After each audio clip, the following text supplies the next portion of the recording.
the issues here a little bit, and I'd just like to hit on 2 points.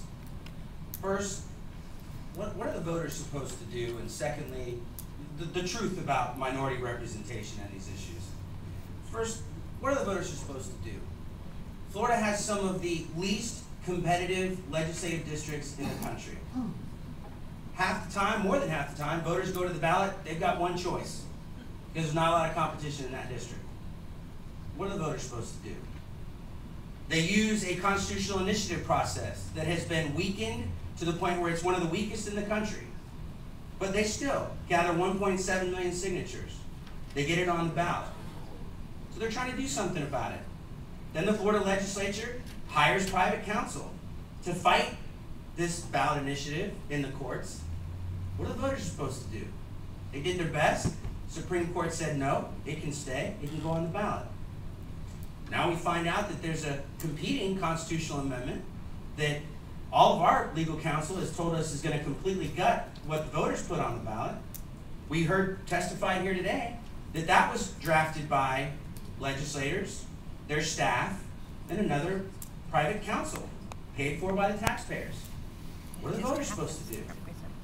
Were the citizens groups that spent years fighting to get this on the ballot, were they consulted in this process of putting this amendment together? Doesn't sound like it.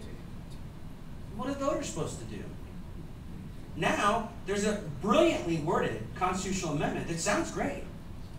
We all know that's why it's worded that way. And if it passes, the voters are going to wake up a couple weeks later when redistricting starts, and they're going to find out that, wow, we actually passed an amendment that says, even though we did all this hard work and went through all this turmoil over the years to get 5 and 6 on the ballot, everything goes exactly back to the way it was before. So again, what are the voters supposed to do? Now, the truth about minority representation, because that seems to be what everybody's concerned about, that minorities will somehow be hurt by Amendments 5 and 6. Well, I can share with you what the NAACP says about that and this amendment. Quote from a letter from the NAACP that I believe all of you got. Insofar as minority voters are concerned, the proposed amendments are a sham. The notion, as the proposed amendments state, that the legislature would be limited during redistricting to taking into consideration minority voting interests is preposterous on its face. They go on to state, in our view, this is the NAACP's view, the constitutional amendments proposed by Fair Districts Florida set forth redistricting standards that are balanced, nonpartisan, and easily interpreted.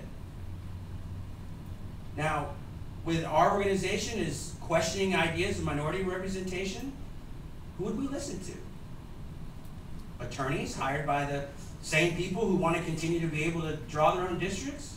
Or the NAACP? Who should you listen to when it comes to issues of minority representation? Representatives, we understand that redistricting is a political process, and you can't eliminate that. We understand that. No one here is naive. If you could wrap it up. Yes, sir. The voters worked very hard